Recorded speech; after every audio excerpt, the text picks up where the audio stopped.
Good morning mga guys, mga kapatid, okay? Pinagpalang araw po ng Biyernes sa ating lahat. Tunay nga po na napakabuti ng Diyos. God is so good and He deserves our praises and worship to Him, okay?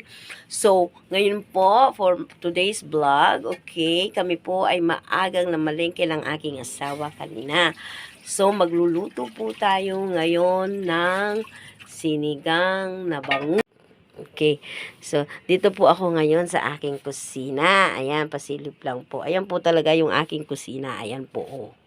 Oh, ayan lang po yung aking kusina talaga. Okay. So, sa bahay namin. Ayan po, oh. Maliit lang po. Ikot lang po tayo. Ayan na, andyan na yung dining namin. Andyan na kusina namin. Pantry, lahat po. Okay guys, eto na po yung ating mga sangkap para po sa ating sinigang na bangus with hipon. Ayan. Okay, nandyan po yung ating bangus. Isa pong malaking bangus po yan. Hanggang mamayang gabi na po yan na ulam namin. Inaluan ko lang po ng hipon para po sa apo ko. Okay, na nag-aaral po. Ayan, mamaya tanghalian po niya. Okay, ayan po. Mayan po tayo sibuyas, luya. Hindi mawawala po ang ating siling haba.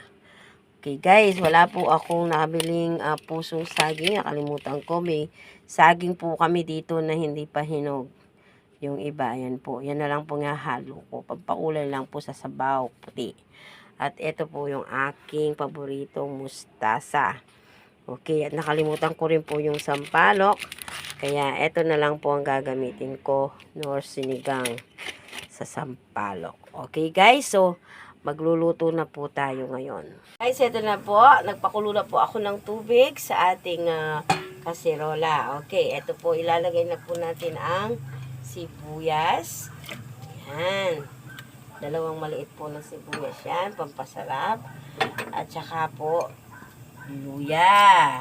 Okay. So, yan po.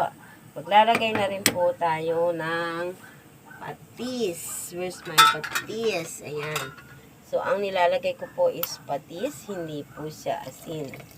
Kasi po, mas masarap po pag patis. Okay. Ayan po.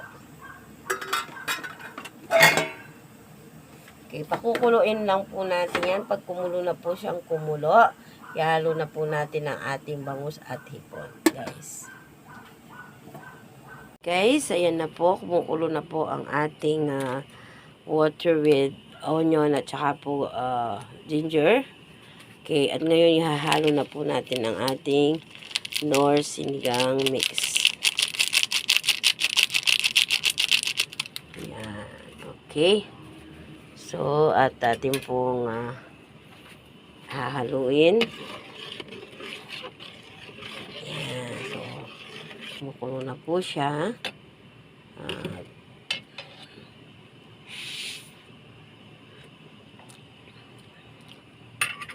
Okay guys.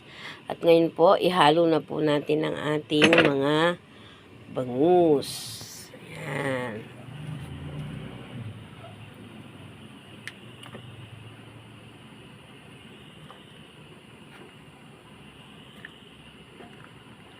Okay, pinagawa ko pong 6 na piraso para hanggang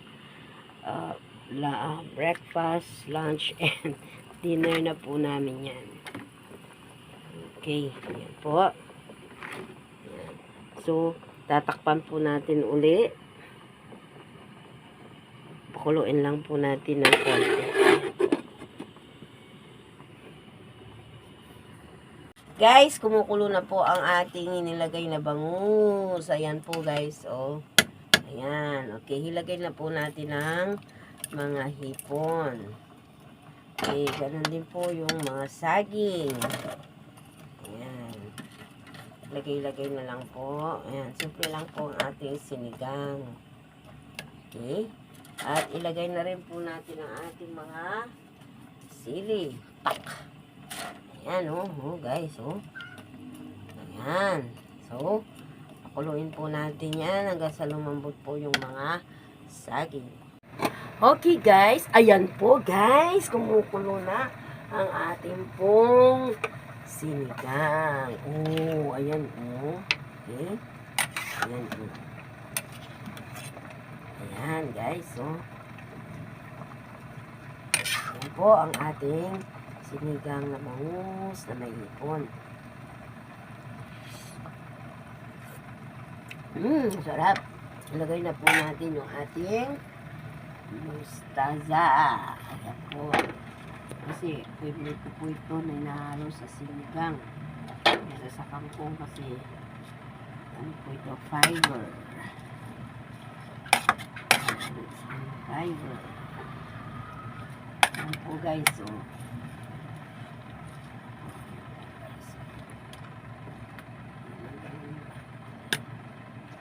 So, sandali lang po maluto ito guys. Kakain na kami. Yay!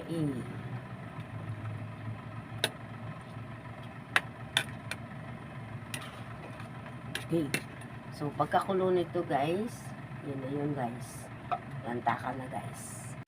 Okay guys, ayan na po ang ating sinigang na hipon.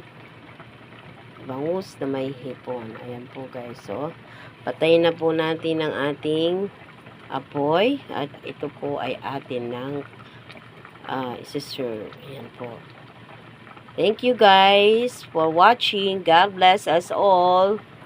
Always be happy.